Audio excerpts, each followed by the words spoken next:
Number one, you got to decide what you really want. En voz alta. Mary, I imagine 10 years ago, sat down, even without knowing the model, and said, what do we want? What do we want this to be?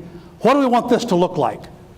What is the standard that's acceptable of serving our children? What is the standard that's acceptable in our deaf community? What's the standard? What do we accept? What's our plan? How are we going to get from here to there? And here we stand 10 years later, executing that plan because we never gave up. So here's your 4 steps. It's an emotional commitment. What do we really want? It's a focus on what we will or will not accept. What are our standards? It is an action. Here's the plan, and then it's doing it till you get the job done and not giving up. Now, I know you guys are writing quick. I'm going to multitask you again. But teaching this for 2.5 decades, which number do people bail out on? Give me a gut reaction. I hear 2. I hear 3. People don't write a plan. People don't persevere. Let me tell you the truth. You don't want to hear it, because I don't either.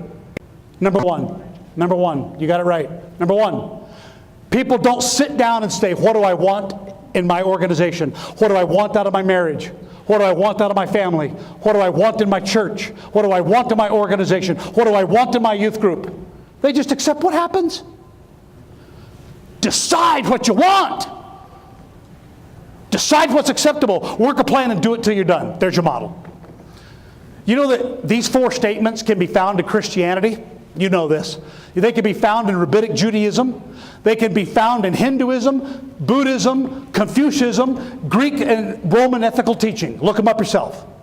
Now, for those who are very insightful, you'll notice one of the world religions is not represented because I can't find it in it.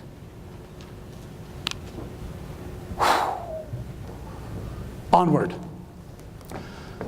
It's about making a choice. As we're kind of wrapping up today, we make choices. What do you want? What do you want in your team?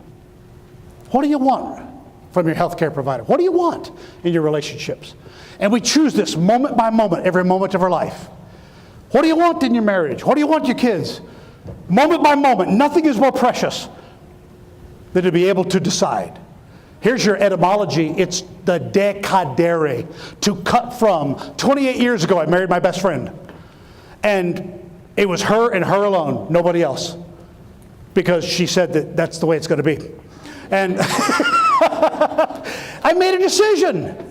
You know how many folks that we see in marriage counseling that are like renegotiating their decisions? Are you kidding? You made a decadere. You already cut from. You've already gone past that fork in the road. There's 2 kinds of pain you get in your life. This slide is worth your whole morning.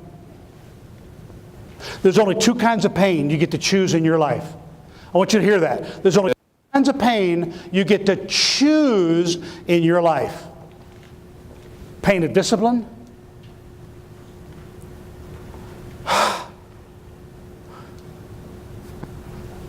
Or the pain of regret.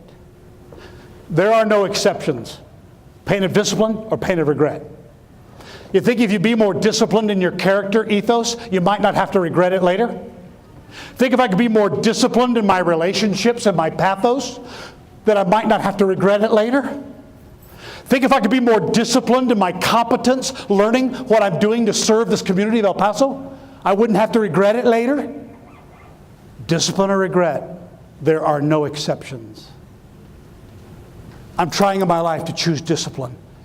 You know when you choose discipline? When you get sick and tired of regretting it. So when you finally get sick and tired of regret, you choose discipline in your character. Honesty, integrity, trustworthiness, doing what you say, keeping your word. You use discipline in your relationships to reach out to people around you, to keep communicating through different modalities and barriers and frames of reference. Discipline in your competence to become a master of your craft. Only 2 kinds of pain. Discipline or regret.